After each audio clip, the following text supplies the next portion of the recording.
Hoy en Sin Cultivar vamos a conocer un poco más sobre la historia de San Bartolomé.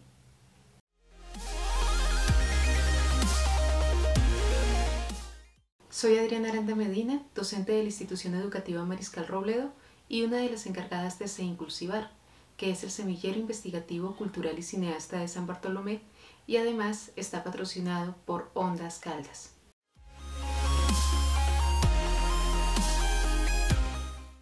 El día de hoy en Sin Cultivar vamos a tener dos invitados muy especiales. El primero va a ser nuestro rector, el magíster Luis Guillermo Cardona Alzate, quien nos va a hablar un poco acerca de la historia de los indios pozos y los conquistadores que estuvieron en esta región. Y luego vamos a contar con la presencia de don Nelson Orozco Hernández, que también nos va a contar historias de nuestro corregimiento. Vamos a ver el programa. Bienvenidos.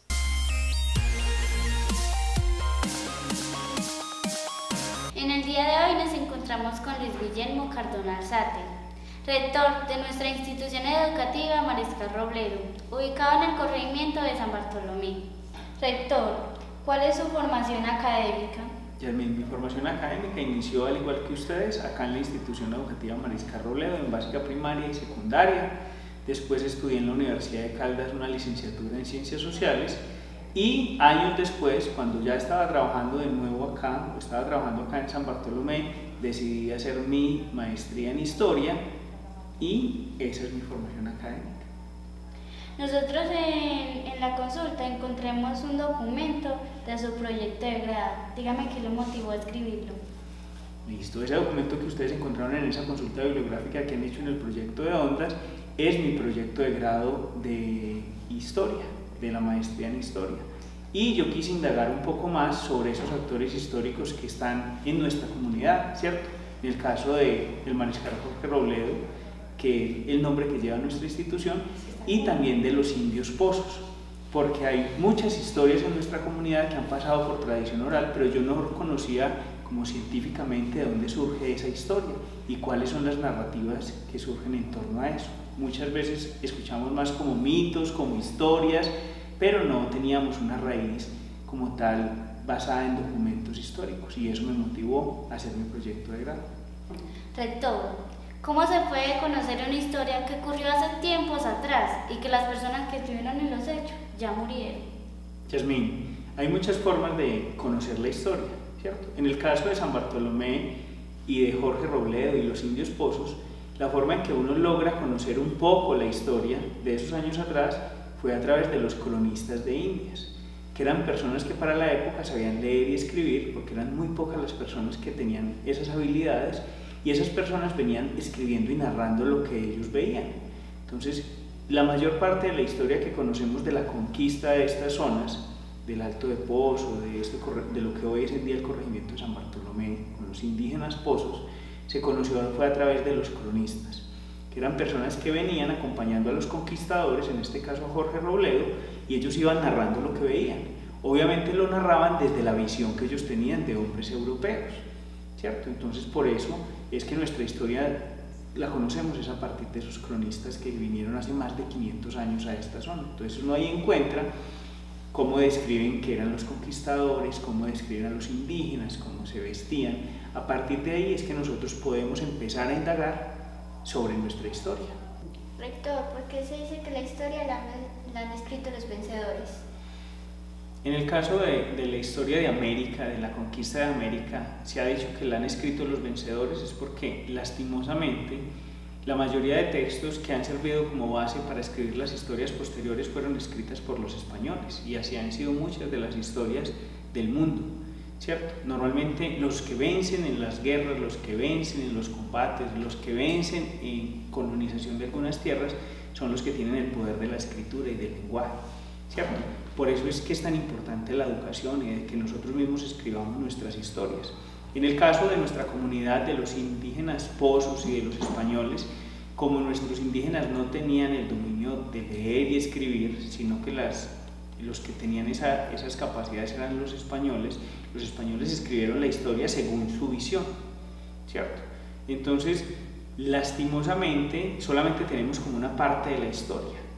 La historia, habían dos actores, que eran los españoles que venían a colonizar o a conquistar, como se ha llamado estas zonas, y los indígenas que querían defender su tierra, su familia, su territorio.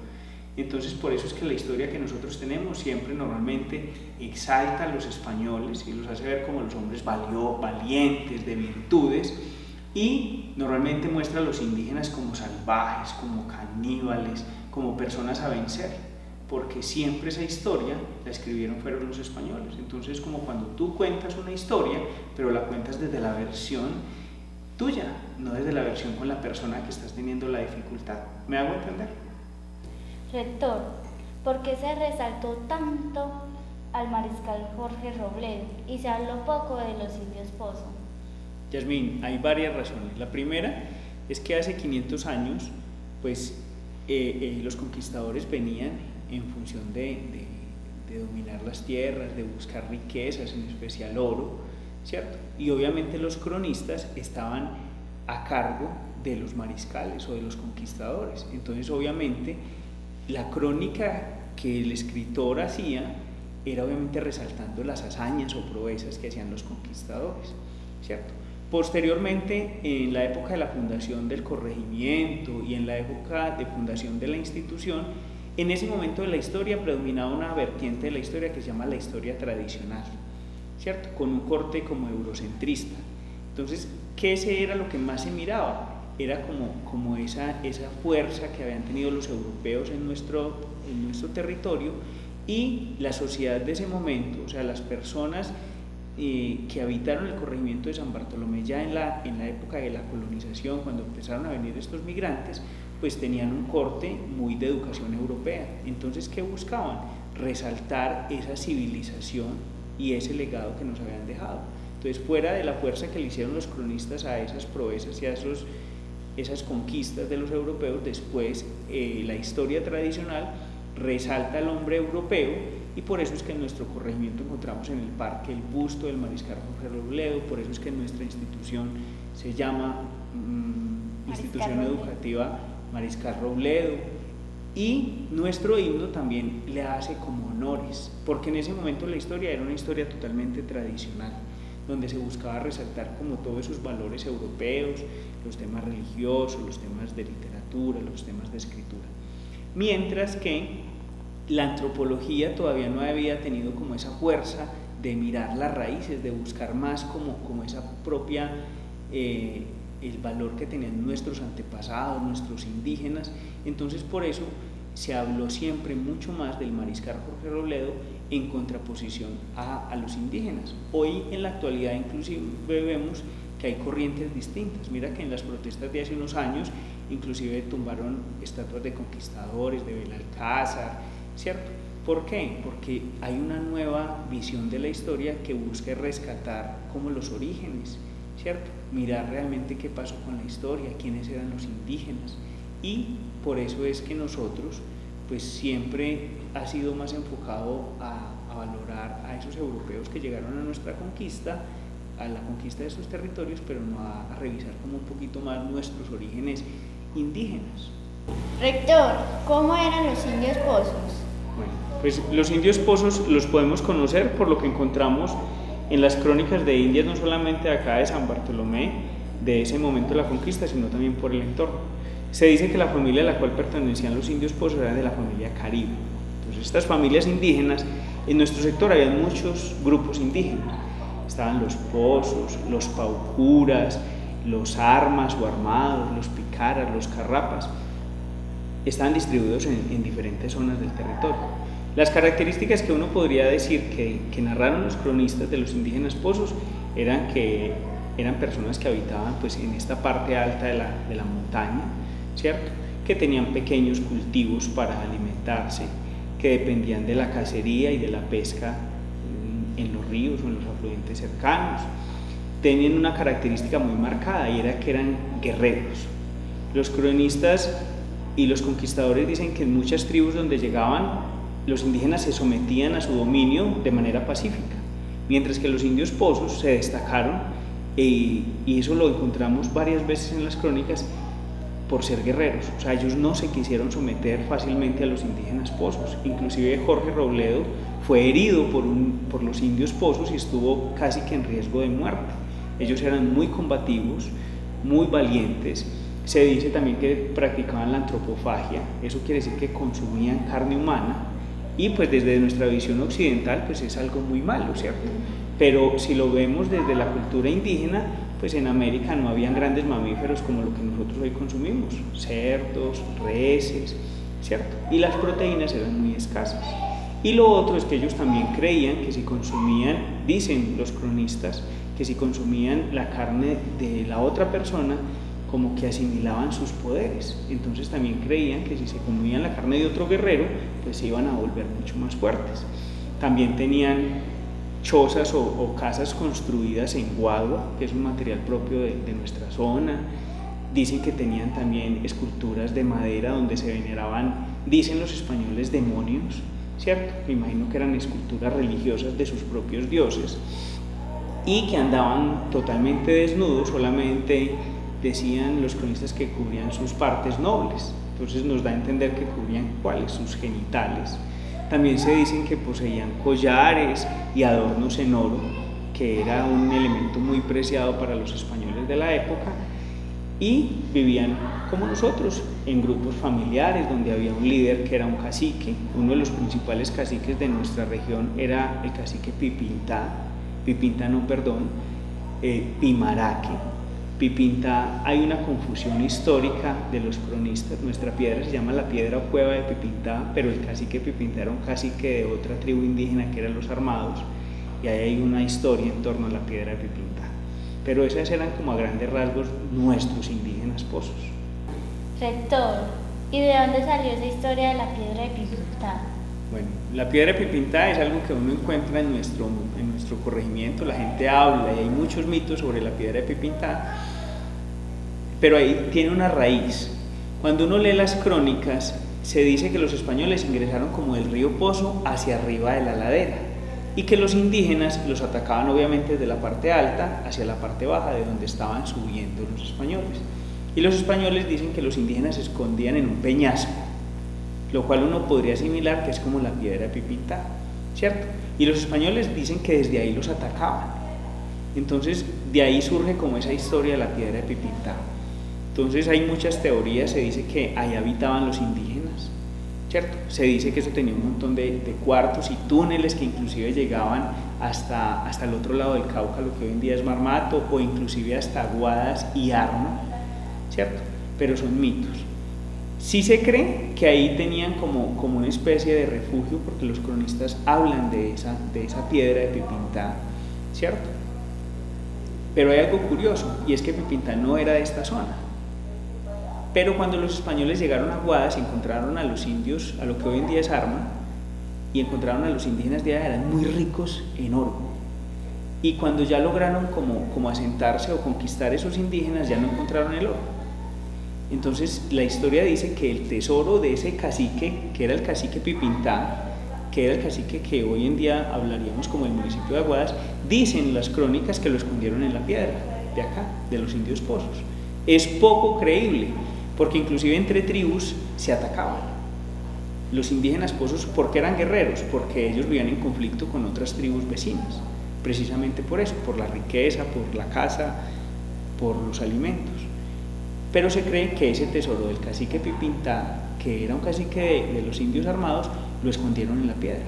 Es una historia que surge, y por eso en nuestro corregimiento se habla mucho de guaquerías, de tesoros de los indígenas, ¿cierto? Y es un mito que surge en torno a esa pequeña descripción que hacen los cronistas con el peñasco donde se escondían o habitaban los indígenas.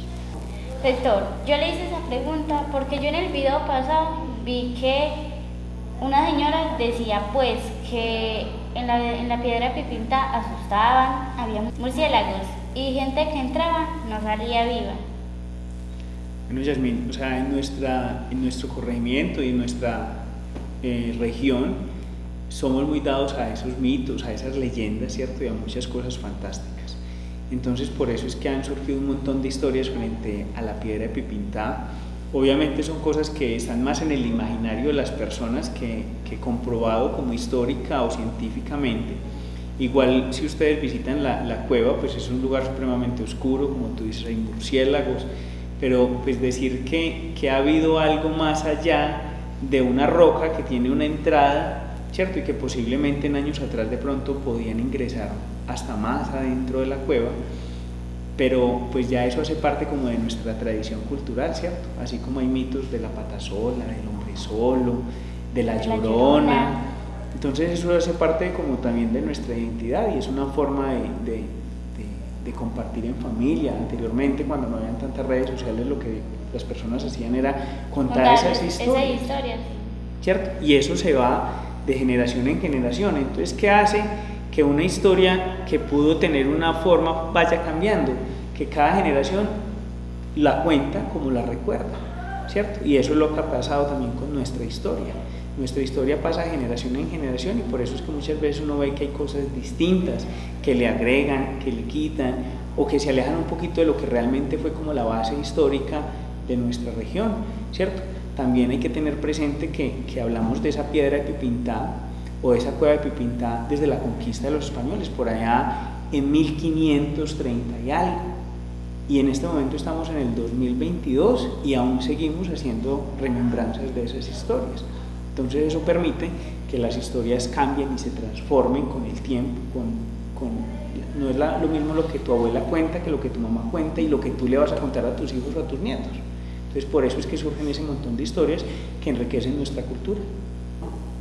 Rector, muchas gracias porque hoy aprendí que los indios pozos no se dejaban dominar y tampoco se dejaban de los españoles. Y que eran unos guerreros. Sí, realmente fueron hombres muy valientes y dieron una lucha fuerte. Sin embargo, pues los españoles lograron someterlos, pero fueron de las tribus que más oposición hicieron en este sector, que hoy es el departamento de Caldas. Muchas gracias, niñas, a ustedes por la entrevista y las felicito por este proyecto de investigación que están desarrollando con las profesoras. Gracias a usted y muchísimas gracias. Mi nombre es Yasmin Adriana. Y el mío es Alison. Y chao.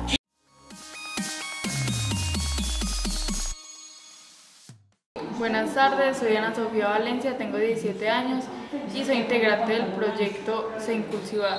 Nos encontramos hoy en la cafetería y comidas rápidas La Prima con don Nelson Orozco Hernández. Buenas tardes. Don Nelson, los habitantes de San Bartolomé hemos visto el mural y queremos saber el por qué lo está haciendo. A ver, señorita, la razón del mural tiene una fundamentación. Algunos amigos que llegaron acá a nuestro local, procedentes de Medellín, nos dieron la idea. Nos dijeron, les vamos a arreglar un mural.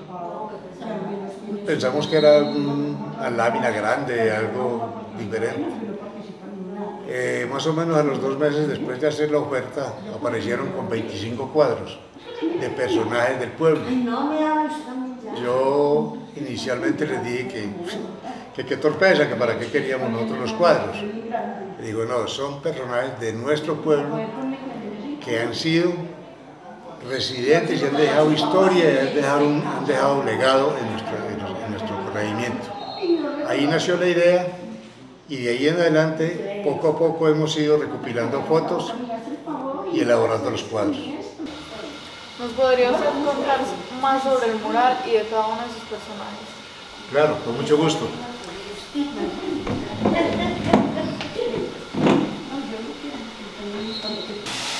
Bueno, voy a tratar de ser lo más expresivo, pues, diría yo, con respecto a los cuadros. El primer cuadro tiene aproximadamente 60 años. Es un cuadro donde está Conrado Orozco, Eduardo Orozco y Rudy Hernández, o sea, mi papá, mi mamá y mi tío. En el segundo cuadro está Óscar Orozco y Ligia Orozco. En el tercer cuadro está la Virgen, que está sobre el mundo, supuestamente. Estaba en un sitio que conduce de la iglesia existente hoy en día, o la iglesia ¿cómo le explicara yo mejor? De la parroquia mejor, hacia Nacederos o hacia el Alto, hacia el cementerio. por el camino viejo, no por la carretera, existía esa gruta, ya desapareció. El cuarto cuadro es un personaje típico de San Bartolomé. De pronto ustedes se darán cuenta o se dieron cuenta alguna vez que en Antioquia hablan de la familia Castañeda. En San Bartolomé hablábamos de los cocheques. Él es el cocheque mayor. ¿Sí? Eran muy típicos porque, si lo pueden ver, ahí está Cachaco y está sin zapatos. Él está descalzo. Ellos todos eran sin educación, no fueron a la escuela nunca. Sencillamente vivían en la vereda La Quinta y se conocían típicamente como los cocheques. El cuadro que sigue, o sea, el 2, 4, 5, esos muchachos ya hoy en día son padres de familia, están en el Alto de Pozo, la vereda Alto de Pozo, donde siempre se va a jugar fútbol. Ya son mayores, deben tener hijos, muy difícil de reconocerlos en este momento. El cuadro siguiente, o sea, el sexto cuadro, es una foto de un Viernes Santo. Se puede ver la magnitud y la cantidad de gente que asistía a los actos religiosos de la parroquia. Bueno, en la segunda hilera tenemos a Conrado Orozco, Bernardo Zapata y su esposa. ¿Por qué están ahí? Porque ellos desafortunadamente tuvieron un accidente automovilístico en Aranzazu. Murieron los dos de la izquierda. Ella no murió, pero los dos de la izquierda murieron en el accidente. Por eso están ahí. Él mismo es el que está en el cuadro siguiente, que está con una hija en Bogotá. El que sigue, que es un niño o dos niños que hay ahí, fue cuando Hernando Orozco hizo la primera comunión. ¿Por qué lo tengo ahí? Porque es mi tío. Y me pareció gracioso que estuviera haciendo la primera comunión. El cuadro que sigue, es muy posible que todo San Bartolo lo desconozca, pero la señora que está al lado es nacida en San Bartolomé, hija de Juan Ramón Orozco, y él es el esposo. Él es de la costa, por eso nadie lo conoce. El cuadro que sigue, ese cuadro tiene más o menos unos 30 años. Ese es el Parque de San Bartolomé, hace más o menos 30 años. Pueden ver que tenía unas gradas, que tenía un solo arbolito a la parte de abajo, y las casas solamente están las del frente, porque no se alcanzaba. Las cámaras en ese entonces eran muy deficientes, no como ahora que tenemos buenas cámaras. La que sigue es una foto del Corpus Christi. El Corpus Christi en San Bartolomé tenía una tradición que era muy solemne. Puedes ver cómo era la gente, cómo llevaban palios, cómo llevaban todo lo que se llama el Corpus Christi, allá a la izquierda, a la derecha. El cuarto renglón, primera foto, unas monjitas. Es muy posible que en San Bartolomé desconozcan quiénes son esas monjitas. Esas monjitas nacieron aquí en San Bartolomé y se las llevó el papá, que fue Juan Ramón Orozco, se las llevó para la costa y por eso nadie las conoce. Las tengo porque fue en el momento en que las ordenaron monjitas. Cuadro siguiente, está Hernando Orozco, que fue un personaje en San Bartolomé, tuvo carnicería, tuvo tienda, le decían típicamente el ñato. Está con Ligia Orozco, que aún vive, y está con la esposa, Virtalina Jiménez. Están los tres, los dos de los costados viven, murieron, la del centro vive. La foto que sigue, una panorámica de San Bartolomé, típico, neblina.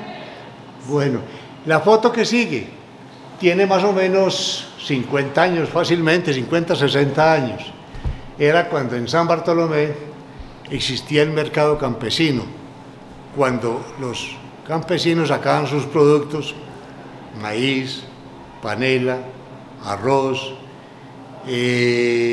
todo lo que hubiera, yuca, plátanos, se sacaba en unos toldos que se ponían acá en el parque, y aquí había un mercado campesino. Eso fue tomado hace más o menos 60 años, yo creo. Allá pueden ver, por ejemplo, la tienda de Patricia, que era la tienda de Jorge Julio Zapata. Vean allá hasta el frente. La casa que hoy en día es de don Mario, veanla cómo estaba, es la misma, simplemente que está pintada de otro tono. La señora que sigue, Teresa. Teresa está ahí porque ella es típica del pueblo, a todo el mundo le pega su garrotazo, a todo el mundo insulta, pero ella es pobrecita, es un personaje del pueblo. Los que siguen fueron muchachos que ya hoy en día son padres de familia. Está Luz Elena Orozco, Jairo Orozco, está Jorge Osiel Zapata, están todos y los demás hermanos.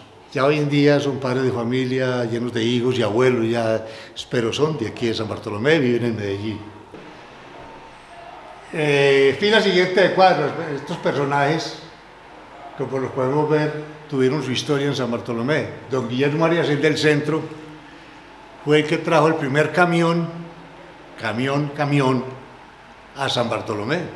Era una novedad porque nosotros no conocíamos casi los carros.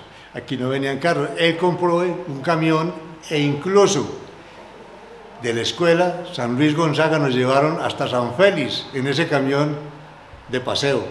De paseo nos llevaron en ese camión hasta San Félix. Sigue una hermana, y ellos tres son hermanos, ya murieron. Este señor le decían Cachaza, y esta es la esposa de don Gonzalo Hidalgo, que desafortunadamente no tengo la foto, porque pues me ha sido imposible conseguirla, porque ese es otro típico personaje de nuestro pueblo, que gracias a él y a sus esfuerzos tenemos hoy en día la carretera de San Bartolomé a La Feliza. Él fue uno de los promotores, y por eso el puente que existe sobre el río Pozo se llama Puente Gonzalo Hidalgo. Ese que está, que es el que me falta justamente en la foto. La foto que sigue, Suso Emilio Orozco, personaje del pueblo, era hermano de mi padre Eduardo Orozco. ¿Por qué era personaje? Porque él producía velas de cebo y tenía carnicería aquí en el parque. Las velas de cebo hoy en día no se volvieron a ver y no se verán nunca más. Él producía velas de cebo. Cuadro siguiente, personaje loco, Dorancé. Dorancé era un personaje de acá. Él no nació en San Bartolomé, pero era hijo adoptivo de San Bartolomé. Era el que se le pedía el favor de hacer un sancocho, vaya, tráigame una gallina para un sancocho. No sabíamos cómo la cogía, no sabíamos de dónde aparecía, pero aparecía con el sancocho. Era lo típico de él, borrachín como él solo, pero buen tipo, honrado, un loco a la carrera. Como pueden ver, la foto siguiente fueron los inicios del colegio Mariscal Robledos, que se llama el colegio. Claro que sí, mire cómo es, mire lo que hay, vea la foto ahí, mire cómo empezó el colegio. Sigue la foto, ya un poco ya más embellecido el parque de San Bartolomé, mírenlo ahí, ya tenemos palmeras, ya tenemos forma de, ya parece más un parque, ese ya es más reciente. La foto que sigue es lo que nosotros celebramos anualmente como las colonias. Ese es un personaje típico de colonias que se llama Albeiro. Ahí está allá, la parte de allá. Seguimos acá el último renglón de las fotos. Está acá porque fue un muchacho que es hijo de un sanbartoleño, fue policía y lo asesinaron. Entonces, por eso lo tengo acá. La señora que sigue es una señora de El Barro, típica también porque se lo pasaba por acá, hacían chorizos para vender, lavaba ropa ajena, planchaba ropa ajena, de eso vivían. Pero honrada y trabajadora, lo que usted se imagine. El que sigue, el famoso Pezuña, que fue asesinado hace 2 años en su propia casa por robarle. El nombre de él era Rodrigo. Lamentamos mucho, siempre fue muy terrible pues la muerte de él, y desafortunadamente pues nunca se supo por qué. El que sigue es el padrecito, que dejó prácticamente la iglesia o la parroquia completamente reestructurada y remodelada, dejó apartamentos, construyó techos, se encerró toda la parroquia, hizo unas obras grandiosas, el padre Gabriel. La foto que sigue son unas bobitas que existieron en Cerro Grande, sí, creo que es en Cerro Grande. ¿Cómo se llamaban las bobitas? Clara e Inés. Esas bobitas fueron muy reconocidas en el pueblo. Sigue otro personaje que se llamó Tobías. ¿Cuál es la historia de don Tobías? Don Tobías cualquier día se le ocurrió asustar a alguien y se fue por allá por la parte de abajo del Alto de Pozo, se metió entre el monte y cuando pasaba alguna persona llegó y lo asustó. Que asustaron, el señor asustado sacó un machete, le pegó un machetazo acá. No, usted medio alcanza a ver si aquí, la cicatriz. Todo esto dio un machetazo por asustar a otra persona. Por eso fue muy reconocido él. Y otra cosa que tenía era que las muchachas le corrían de miedo, por la cicatriz, por la forma en como le quedó la cara y porque como era él. Le corrían, tenían un miedo pavoroso a las niñas. Sigue una de las fotos polémicas, diría yo, que fue tomada, no, pues imagínese usted cuándo sería tomada, es el bisabuelo, el tatarabuelo de Gustavo Narváez. Está con un arqueólogo extrayendo unos huesos de un mastodonte, exactamente, porque en San Bartolomé no solamente ellos, sino otros arqueólogos en la vereda de Pozo también encontraron los restos de un mastodonte. Sino que Pácora dijo que en una vereda de Pácora habían encontrado los restos de un mastodonte, pero había sido en San Bartolomé, la vereda Alto de Pozo. La foto que sigue es la foto de mi papá y de mi hermano, que desafortunadamente ya murieron. Faltan una cantidad de fotos de muchos personajes que dejaron su legado y que tuvieron su importancia en nuestro pueblo. El caso que comentaba ahora de Gonzalo Hidalgo. Aquí nos falta, por ejemplo, fotos de propietarios de fincas, ganaderos que dejaron fincas que murieron porque los Ramírez, por ejemplo, los Ramírez tomaron tanto aguardiente que les dio cirrosis y se murieron, pero dejaron las fincas ahí botadas. La familia tuvieron que ir a recoger las cosas. Personajes como Pinto, como Juan Tigre, como ¿qué más le digo? Juan Tigre, Pinto, que siempre les decíamos curiosamente que eran el judío errante, porque el señor Pinto venía desde Pácora hasta Marmato, descalzo, con un costal al hombro y a pie. Descansaba un día en Marmato, volvía, arrancaba hasta llegar a Pácora, y en Pácora descansaba un día y volvía. Y le decíamos que era el judío errante. Por alguna razón, era justamente porque se mantenía caminando. ¿Qué otros personajes tenemos aquí que hayan dejado? Bernal Hidalgo fue un personaje que también hizo muchísimo por nuestro pueblo, intentó incluso que pavimentaran, un intento obviamente, la carretera de San Bartolomé hasta Pácora, cosa imposible porque pues no lo iban a hacer, pero valió la pena su intención. Rogelio Hidalgo tenía la mejor café más grande de San Bartolomé, lo tenía él. También murió y no tenemos tampoco la foto. Ahí hacen falta una cantidad de fotos que el mural, a pesar de que fue una iniciativa de unos amigos, hemos querido que continúe y que vayamos enriqueciendo el mural con las fotos de todas las personas que nos faltan. Ojalá lo lográramos. Siempre ha sido engorroso y difícil por los costos de cada cuadro y por la consecución de las fotos. Yo les comentaba ahorita, por ejemplo, de Adán Torres. Adán Torres era un personaje político de nuestro pueblo que fue a Manizales, a la alcaldía, a la gobernación, encorbatado y sin zapatos, porque él jamás usó zapatos. Pero le gustaba la política, era un líder en su vereda y era un líder en el pueblo, se le tuvo muy en cuenta, era muy político y dejó su legado, dejó sus tierras, dejó muchas cosas después de su muerte. Entonces yo voy a seguir intentando enriquecer este mural, voy a ver hasta dónde puedo llegar.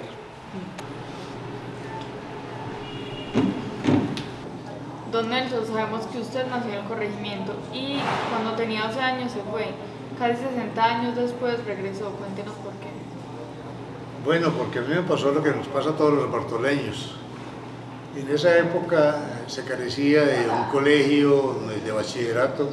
Solamente teníamos la escuelita San Luis Gonzaga y la escuela Santa Teresita para las mujeres.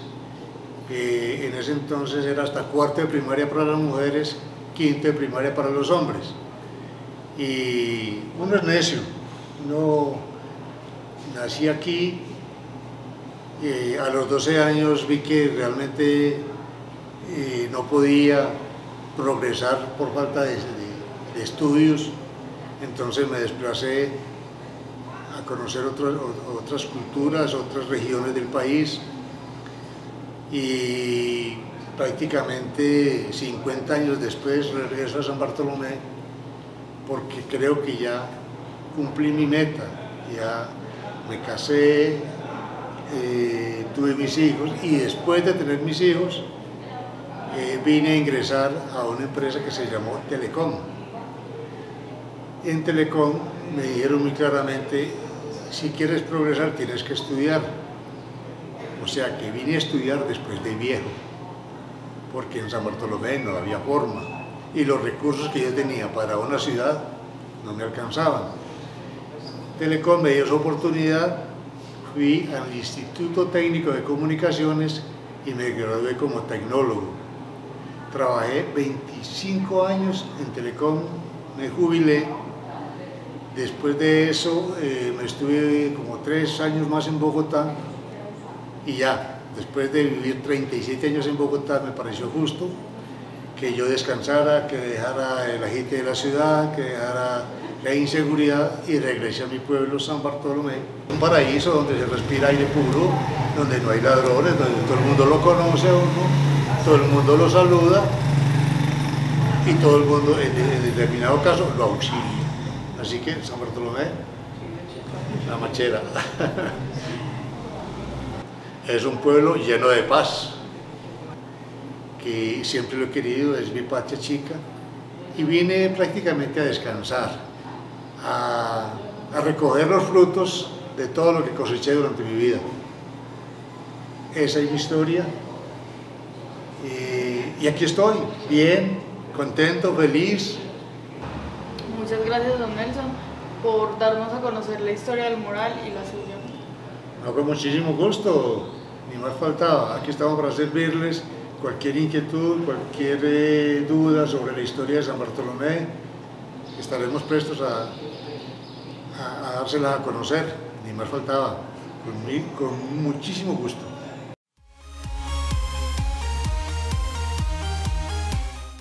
Hemos llegado al final de nuestro programa. Esperamos que te haya gustado. Si ha sido así, te pedimos que por favor nos apoyes, primero suscribiéndote al canal, dándonos me gusta y activando las campanitas de notificación. Muchas gracias. Hasta la próxima.